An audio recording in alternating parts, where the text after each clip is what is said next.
അയ്യപ്പേട്ട, വീണാമണിയെ ആർക്കും പരിചയപ്പെടുത്തേണ്ട കാര്യമൊന്നുമില്ല. ADM നവീൻ ബാബുവിന്റെ മരണം വന്നതോടുകൂടി, സംഭവിച്ചതോടുകൂടി അദ്ദേഹത്തെ കുറിച്ച് കൂടുതൽ വെളിപ്പെടുത്തലൊക്കെ നടത്തിയതാണ്. പക്ഷെ ഇപ്പോൾ വീണാമണി എവിടെയാണ്? എന്താണ് അവരുടെ ഒരു അവസ്ഥ?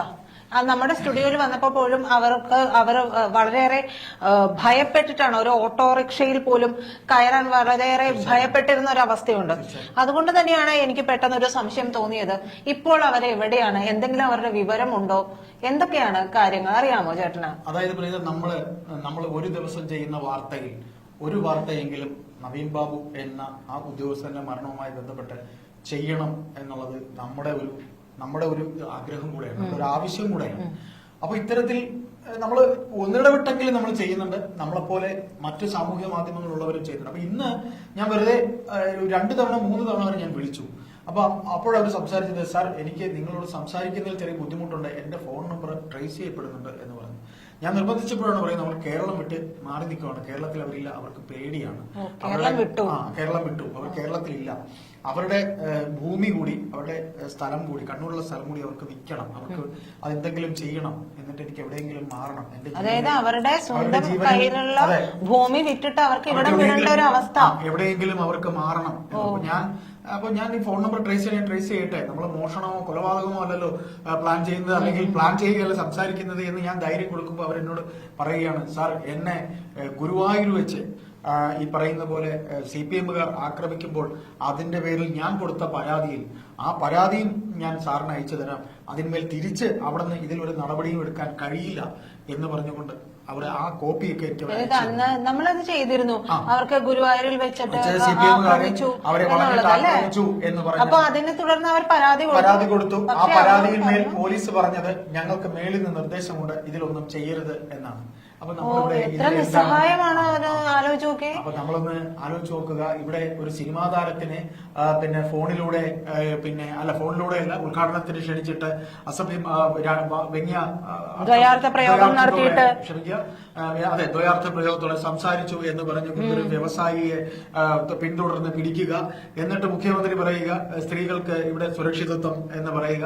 അപ്പൊ ഏതായാലും അവർ വളരെ സ്ത്രീ സുരക്ഷ എന്ന് പറയുന്നതേ അവരുടെ ആളുകൾക്ക്, അവർക്ക് വേണ്ടവർക്ക്, അതായത് ഇപ്പൊ നോക്കൂ, PP ദിവ്യക്ക് സുരക്ഷ ലഭിക്കുന്നില്ലേ?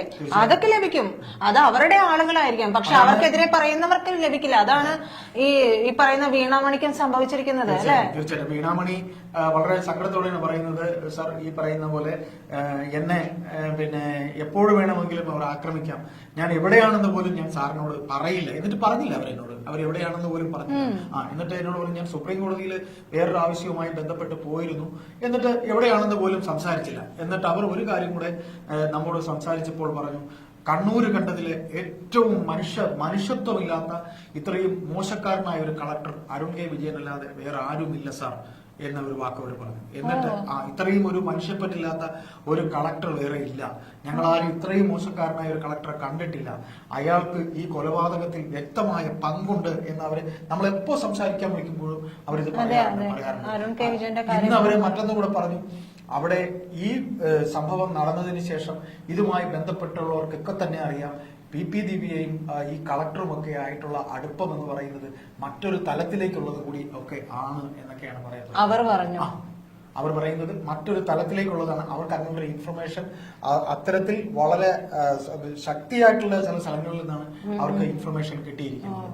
അപ്പോ അതൊക്കെ കൂടെ കൂട്ടി വായിക്കുമ്പോൾ ഇപ്പോൾ ഇനി ഡിവിഷണൽ ബെഞ്ചിലേക്കാണ് ഈ കേസ് ഇനി പോകാനുള്ളത്.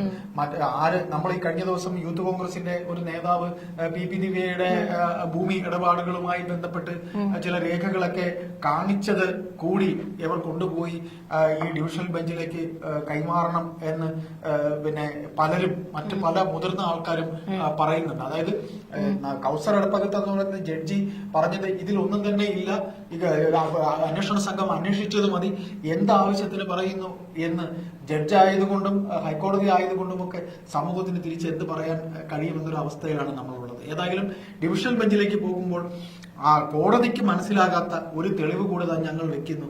CPM-ലെ നേതാക്കൾക്ക്, CPM-ലെ സംസ്ഥാന സമിതിയിലുള്ള കണ്ണൂരുള്ള നേതാക്കൾക്ക് അനധികൃതമായുള്ള ഭൂമി ഇടപാടിന്റെ ഒരു ഉദാഹരണമാണ് PP ദിവ്യയുടെ ഭൂമിയെ സംബന്ധിച്ച് ഈ കഴിഞ്ഞ ദിവസം ആ യൂത്ത് കോൺഗ്രസ് നേതാവ് ഷമാസ് വെളിപ്പെടുത്തിയത്. ഷമാസ് തുടക്കം മുതൽ, അതായത് കോൺഗ്രസിലെ മുതിർന്ന നേതാക്കൾ ആരും തന്നെ എടുക്കാത്ത ഒരു ഇനിഷ്യേറ്റീവ് ഈ കേസിൽ ആ ചെറുപ്പക്കാരൻ PP ദിവ്യ ഇപ്പോ കേസ് കൊടുക്കും എന്നൊക്കെ പറയുമ്പോ അതൊന്നും നടപടിയാവില്ല. അതായത് ആ വിരട്ടലൊന്നും എന്റെ അടുത്ത് എടുക്കണ്ട, ഇത് ഉള്ളതാണ് എന്ന് പറഞ്ഞിരിക്കുകയാണ് ചെറുപ്പക്കാരന്റെ പത്രസമ്മേളനം ഉണ്ടായത്.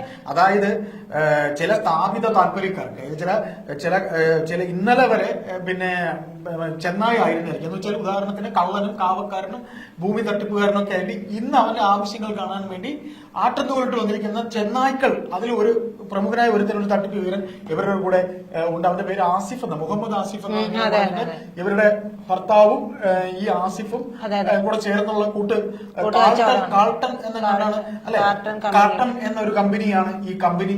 ഇത് 2000 ഈ മഹദി എപ്പോഴാണ് പ്രസിഡന്റ് ആയത് അപ്പോൾ മുതൽ നിരവധി ബിനാമി ഇടപാടുകൾ നടത്തിയിട്ടുണ്ട്.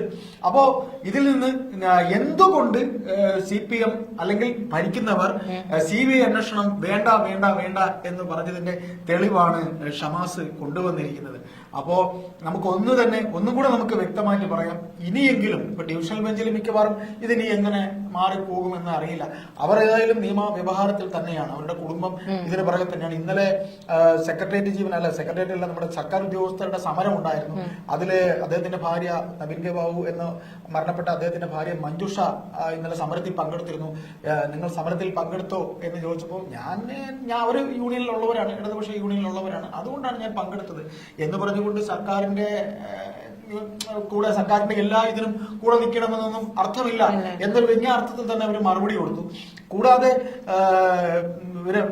വീണാമണി പറഞ്ഞത് ഇത്തരത്തിൽ ഇനിയിപ്പോ ഈ കേസ് കോടതി സുപ്രീം കോടതിയിലേക്ക് തന്നെ എത്തിയാൽ ഇതിനെന്തെങ്കിലും കാര്യം CBI അന്വേഷണം എന്ന് പറയുന്നത് വരുന്നത് എന്തുകൊണ്ട് CPM എതിർക്കുന്നു എന്നുള്ളതിന്റെ വ്യക്തമായ തെളിവാണ്. ഇന്ന് 2ാം ദിവസവും PP ദിവ്യ കേസ് കൊടുക്കും എന്നൊക്കെ പറഞ്ഞിട്ടും ഷമാസ് തെളിവുകളുമായി വന്നിരിക്കുന്നത്. അങ്ങനെയെങ്കിലും ഒരാളെങ്കിലും തെളിവുകളുമായി വരണം. അവർക്ക് വേണ്ട എല്ലാ സപ്പോർട്ടും ഈ സമൂഹം കൊടുക്കുക തന്നെ വേണം. കാര്യം നമ്മുടെ ഈ കേസിന്റെ നാൾവഴികളിൽ എത്രയെങ്കിലും മാസം, ഒക്ടോബറിലാണ് അദ്ദേഹം മരണപ്പെടുന്നത് അല്ലെ, ഒക്ടോബർ 15-നാണ് അദ്ദേഹം മരണപ്പെടുന്നത്. ഒക്ടോബർ, നവംബർ, ഡിസംബർ, ജാനുവരി ഈ 4 മാസവും ഇതിന് പുറകെ തന്നെ പല സാമൂഹ്യ മാധ്യമങ്ങളുമുണ്ട്. ദിവസം ഒരു വാർത്തയെങ്കിലും നമുക്ക് ചെയ്യേണ്ടത് നമ്മുടെ കാര്യം. എങ്കിലേ നമ്മൾ ഈ വാർത്ത ചെയ്യുമ്പോൾ നിരവധി പേർ ചോദിക്കുന്നുണ്ട് എന്തായി എന്ന് ചോദിക്കുന്നുണ്ട്. അപ്പോ അവരുടെ ആകാംക്ഷയ്ക്ക് കൂടെ നമ്മളും അവരോടൊപ്പം തന്നെ ആകാംക്ഷയോടെ ഉള്ളത് കൊണ്ട് നാം പറയുകയാണ്. കാര്യം ഈ ഷമാസ് കൊണ്ടുവന്ന തെളിവെന്ന് പറയുന്നത് വ്യക്തമായ തെളിവാണ്. ഷമാസ് ഇനിയും പല തെളിവുകളും പല ഭൂമി ഇടപാടുകളുടെയും കൊണ്ടുവരും.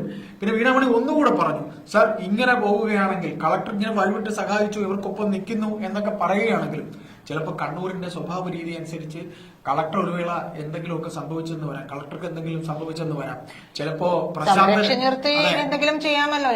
അതെ, സാധ്യത പൂച്ച എലിയെ പിടിച്ചിട്ട് എലിയെ കൊല്ലുന്നതിന് മുന്നേ അടിച്ച് ഇങ്ങനെ ഇട്ട് കളിക്കുന്ന ഒരു കളിയുണ്ട്. പൂച്ച ഇങ്ങനെ കളിക്കും എലിയെ പിടിച്ചിട്ട്. അതുപോലെ സർക്കാർ ഇപ്പൊ ഇങ്ങനെ ഒരു അമ്മാനം ഇങ്ങനെ ആടിക്കൊണ്ടിരിക്കുക. അതിനിപ്പോ അദ്ദേഹത്തിന് ഏത് രീതിയിലാണ് ട്രീറ്റ് ചെയ്യാൻ പോകുന്നത് എന്ന് ഇപ്പം അരുൺ കെ വിജയൻ മാത്രമല്ല, ഇതിന് ഇപ്പോ അദ്ദേഹത്തിന്റെ എന്താ പറയാ സുഹൃത്തായിട്ടുള്ള PP ദിവ്യയുണ്ട്, പിന്നെ പ്രശാന്തനുണ്ട്, ഡ്രൈവർ ഷംസുദ്ദീനുണ്ട്. ഷംസുദ്ദീന്റെ ഒരു വിവരം പോലും ഇല്ല എന്നുള്ളതാണ്. ഇതിനകത്ത് ഏറ്റവും വേണ്ടത് അവരുടെ ഭൂമി ഇടപാടുകൾ, CPM-ന്റെ ഭൂമി ഇടപാടുകൾ CBI അന്വേഷിക്കാൻ വന്നാൽ അതെല്ലാം പുറത്താകും. അത് ഉറപ്പാണ്. CBI അന്വേഷിച്ചാൽ ആട്ടപടലം ഇത് പൂട്ടുമെന്നുള്ള കാര്യം CPM-ന് അറിയാം. അതോടെ ഈ പറയുന്ന പോലെ സഭയിൽ വെള്ളയിട്ട് നിന്ന് സംസാരിക്കുന്ന പല പ്രമുഖർക്കും പിന്നെ തല ഉയർത്തി നടക്കാൻ പറ്റൂല. അദ്ദേഹത്തിന്റെ ഒപ്പം അതൊന്നും പ്രശ്നം വരില്ല. അദ്ദേഹത്തിന്റെ ഓഫീസിൽ, അദ്ദേഹത്തിന്റെ സെക്രട്ടേറിയറ്റിലെ നോർത്ത് ബ്ലോക്കിൽ അദ്ദേഹത്തിന്റെ ഓഫീസിന്റെ തൊട്ടടുത്തിരിക്കുന്ന ശീതീകരിച്ച മുറിയിൽ മറ്റൊരു വയസ്സായ സുന്ദരനുമുണ്ട്. വയസ്സായ സുന്ദരനും ഈ പറയുന്ന പോലെ പല ബിനാമി ഇടപാടുകളുടെയും ഏറ്റവും വലിയ സൂത്രധാരനാണ്.